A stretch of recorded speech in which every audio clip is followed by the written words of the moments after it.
catholiques et chrétiens? Réflexion sur quelques textes bibliques. Henry Bryant. Chapitre 7. L'Église. Paul, appelé à être apôtre du Christ Jésus par la volonté de Dieu, ainsi que Sosthène, le frère, avait Église de Dieu établie à Corinthe, à ceux qui ont été sanctifiés dans le Christ Jésus, appelés à être saints avec tous ceux qui en quelque lieu que ce soit invoquent le nom de Jésus-Christ notre Seigneur. 1 Corinthiens 1 verset 1. On nous dit qu'aujourd'hui l'Église perd de son importance. Il n'est plus à la mode de se retrouver à l'Église le dimanche. C'est tout juste si l'on y va pour les mariages et les enterrements. On se plaint que l'Église ne convienne plus à notre société moderne et active, que les cérémonies aient perdu leur signification. L'Église ne serait-elle plus d'aucune utilité pour notre génération? Le problème n'est pas là. L'Église fondée par Jésus-Christ est toujours actuelle et nécessaire. L'Église de nos jours est troublée parce qu'elle ne ressemble que très peu à celle fondée par Jésus-Christ. En effet, aujourd'hui la conception habituelle de l'Église diffère sur plusieurs points de celle présentée dans la Bible. Dans cet aspect de notre foi, nous avons aussi besoin de consulter la parole de Dieu, et de revoir nos idées et nos traditions à sa lumière. Comment était cette Église fondée par notre Seigneur et ses premiers disciples? Qu'en disent les Écritures? D'abord, que voulait dire le mot Église pour les écrivains bibliques? Celui qui lit soigneusement le Nouveau Testament constate que ce mot n'est jamais employé pour désigner un bâtiment construit par l'homme. Certes, le temple existait, lieu d'adoration des Juifs. Mais la Bible distingue nettement entre le temple et l'Église. Le mot Église, qui est la traduction du mot ecclésia en grec, a deux significations. Le premier sens du mot, basé sur l'usage habituel en Grèce, est celui d'assemblée. Même dans la Bible nous pouvons trouver ce mot utilisé pour décrire l'assemblée générale d'une ville. Actes 19 versets 32 à 40. Le deuxième sens du mot est dérivé de son étymologie. Ce nom est composé de deux mots. Ek, hors de, et clésie, appel. Il comporte donc l'idée d'un appel, ou d'une convocation. À vrai dire, le mot Église dans la Bible réunit ces deux idées, elle sert à décrire une assemblée de personnes ayant reçu un appel du Seigneur. L'Église biblique est une assemblée de ceux qui ont répondu à l'appel du Seigneur et qui se trouvent en étroite communion fraternelle. Le lieu de l'assemblée importait peu. Il n'est pas rare de voir dans les lettres écrites par l'apôtre Paul des salutations adressées à une église réunie dans une maison, comme par exemple « Saluez aussi l'église qui se réunit chez eux » chez Prisca et Aquila. Saluez les frères qui sont à Laodicée, avec Nympha et l'église qui s'assemble dans sa maison. Romains 16 verset 5, Colossiens 4 verset 15. Il va sans dire que Paul ne s'adressait pas à un bâtiment. Celui qui examine l'enseignement biblique sur l'Église perçoit rapidement une distinction entre deux sortes d'églises, différentes mais semblables. La Bible nous parle de l'Église et des églises. Il est important de comprendre cette distinction. Il y a d'abord l'Église de Jésus-Christ qui décrit l'ensemble de tous ceux qui de tout temps sont en Christ. Elle appartient à Jésus-Christ, qui en est l'architecte et le constructeur. Jésus, mentionnant pour la première fois l'Église, dit à ses disciples : « Je bâtirai mon Église. » Matthieu 16 verset 18. Dans sa lettre aux chrétiens d'Éphèse, Paul appelle l'Église la maison de Dieu. Et il la décrit. Ainsi donc, vous n'êtes plus des étrangers ni des hôtes, vous êtes concitoyens des saints, vous êtes de la maison de Dieu. Car la construction que vous êtes a pour fondation les apôtres et prophètes, et pour pierre d'angle le Christ Jésus lui-même. En lui toute construction s'ajuste et grandit en un temple saint, dans le Seigneur, en lui vous aussi, vous êtes intégrés à la construction pour devenir une demeure de Dieu, dans l'Esprit. Éphésiens 2 versets 19 à 22. Faire partie de cette maison est synonyme d'être né de l'Esprit. Ne comptez pas faire partie de cette Église parce que vos parents y appartenaient, ou que, enfant nouveau-né, vous avez reçu le baptême. Seuls sont membres ceux qui de leur plein gré ont accepté Jésus-Christ et le don de la vie éternelle en lui. Note 2 Actes 2 verset 47. Et le Seigneur ajoutait chaque jour à l'Église ceux qui étaient sauvés. Traduction second. Nous notons dans ce passage que c'est le Seigneur qui ajoute à l'Église, et qu'il n'ajoute que ceux qui sont sauvés. Retour au texte. Si vous l'avez fait, Dieu vous a sauvé pour l'éternité et vous a unis à Jésus-Christ par un lien indissoluble. Vous êtes devenus, d'après l'image donnée par l'apôtre Pierre, des pierres vivantes. Dans un édifice spirituel. 1 Pierre 2 verset 5. L'union du croyant avec Jésus-Christ est tellement importante que cette Église est aussi appelée le corps de Christ et l'épouse de Christ. Éphésiens 1 verset 23. Et chapitre 5 versets 25 à 26. Rien n'est plus intime que les relations entre époux ou entre les membres de notre corps.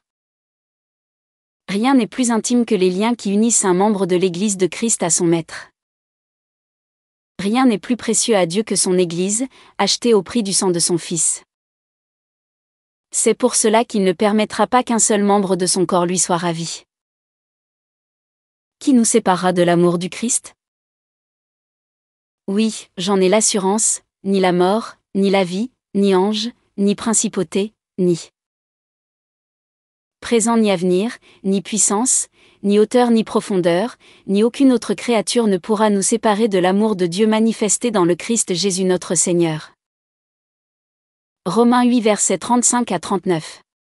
Jésus utilise une autre image pour exprimer la même pensée. Mes brebis écoutent ma voix, je les connais et elles me suivent. Je leur donne la vie éternelle, elles ne périront jamais et nul ne les arrachera de ma main. Le Père qui me les a donnés est plus grand que tous et nul ne peut rien arracher de la main du Père. Jean 10 versets 27 à 29. Il n'y a donc qu'une seule Église. Elle est universelle. Elle est l'ensemble de tous ceux qui sont en Jésus-Christ. Elle, et tous ses membres, sont attachés à lui par des liens indéfectibles et éternels. La Bible nous parle néanmoins des églises. Toutes les lettres du Nouveau Testament sont d'ailleurs adressées aux chrétiens des églises de diverses villes touchées par l'Évangile.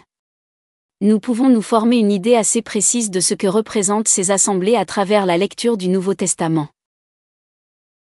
C'étaient des groupes de gens que leur foi avait unis pour chercher et servir leur Seigneur bien-aimé. Les chrétiens de Thessalonique nous en donnent un exemple. On raconte là-bas comment nous sommes venus chez vous, et comment vous vous êtes convertis à Dieu, abandonnant les idoles pour servir le Dieu vivant et véritable.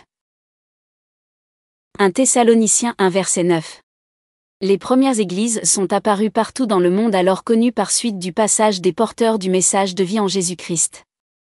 Bien qu'elles aient été assez diverses les unes des autres, nous pouvons quand même relever certains points communs. 1. Leur forme et leur structure étaient simples. 2. Elles se faisaient remarquer par leur amour réciproque et par leur zèle pour faire connaître le merveilleux message du salut en Christ. Note 1. Tertullien, écrivain chrétien du IIe siècle après Christ, décrit ainsi les communautés chrétiennes de son époque. Je vais montrer maintenant ce que sont les chrétiens, il faut les faire connaître. Unis ensemble par les nœuds d'une même foi, d'une même espérance, nous ne faisons qu'un corps. Nous nous assemblons pour prier Dieu, nous prions pour les empereurs, pour leurs ministres, pour toutes les puissances, pour la paix. Nous nous assemblons encore pour lire les Écritures où nous puisons les lumières et les avertissements dont nous avons besoin. Cette sainte parole nourrit notre foi, relève notre espérance, affermit notre confiance. Chacun fournit tous les mois, ou au moment de sa convenance, une somme modique, s'il le veut et s'il le peut. On n'y oblige personne, rien n'est plus libre que cette contribution, c'est un dépôt de piété employé à nourrir et à enterrer les pauvres, à soulager les orphelins sans bien, les domestiques cassés de vieillesse, les malheureux qui ont fait naufrage.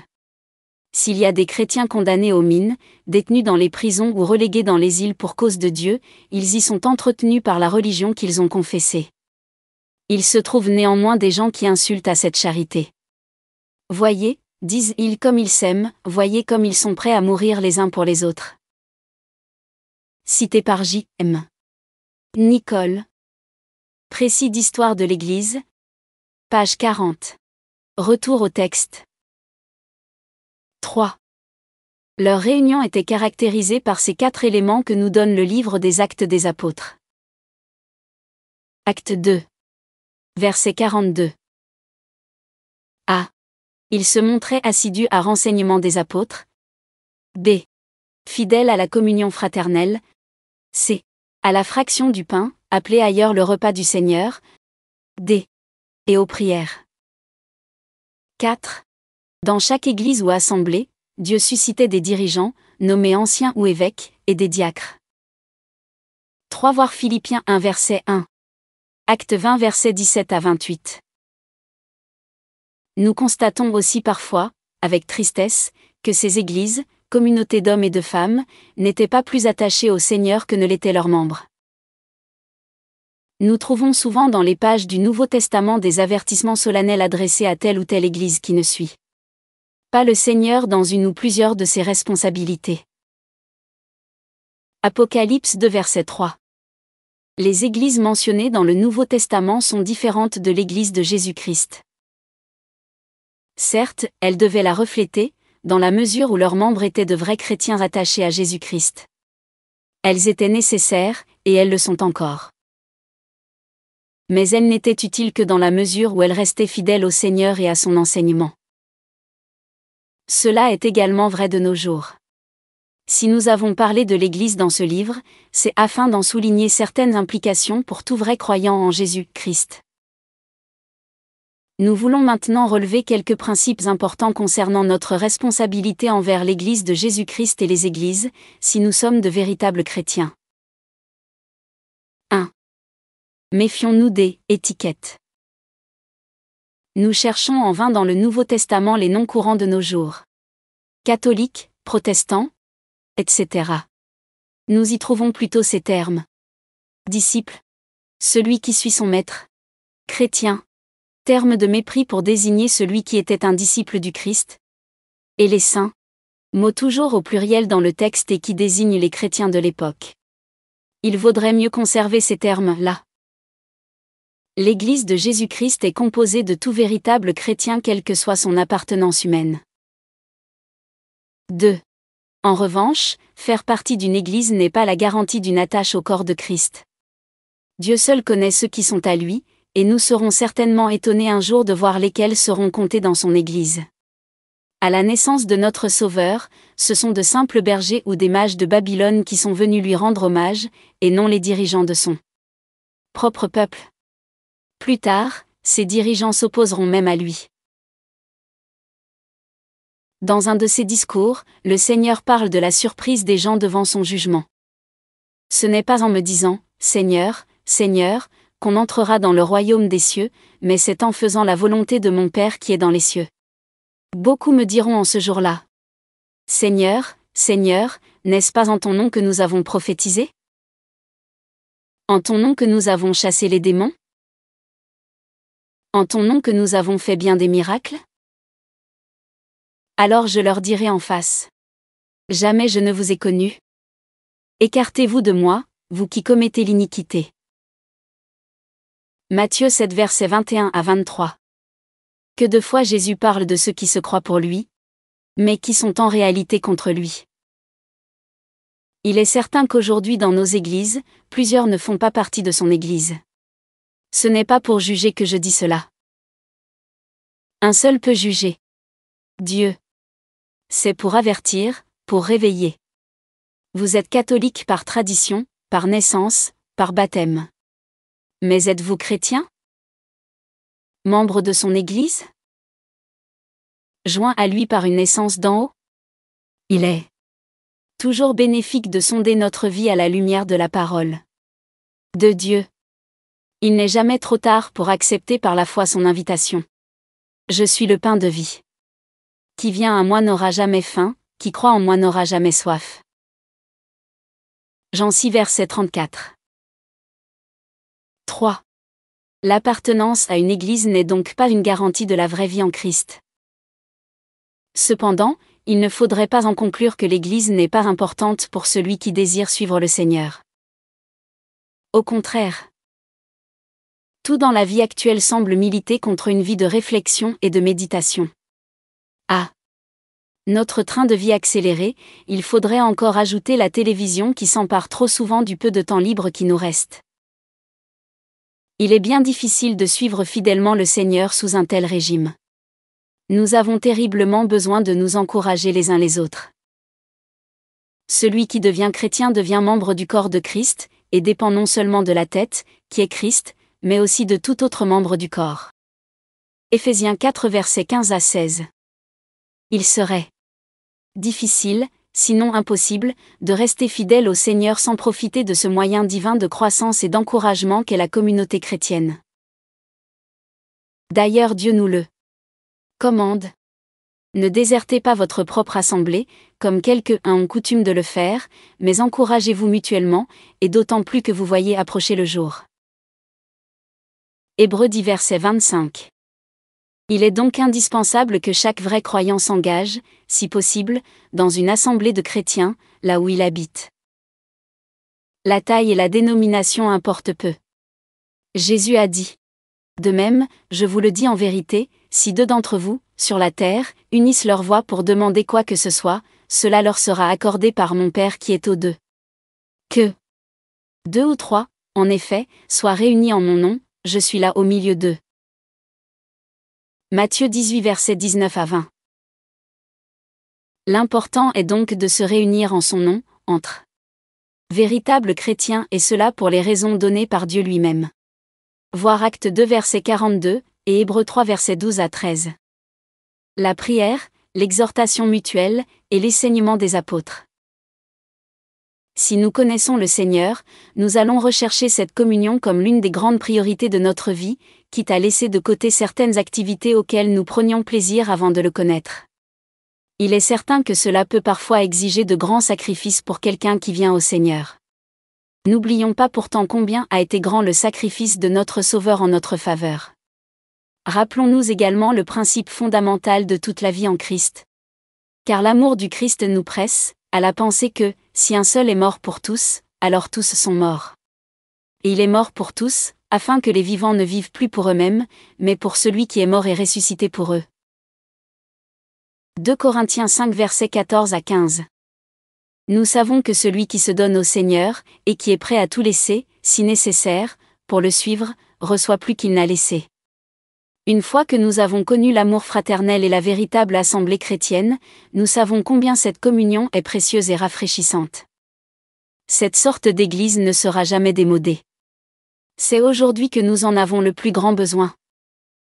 Nous mettons dans les commentaires de cette vidéo le lien de téléchargement gratuit de cet ouvrage. Le téléchargement se fera à partir du site internet médiathèquechrétienne.fr, site que j'ai bâti en synergie avec cette chaîne YouTube Elle écoutait sa parole, afin d'assurer la réédition numérique des ouvrages chrétiens épuisés et non réédités.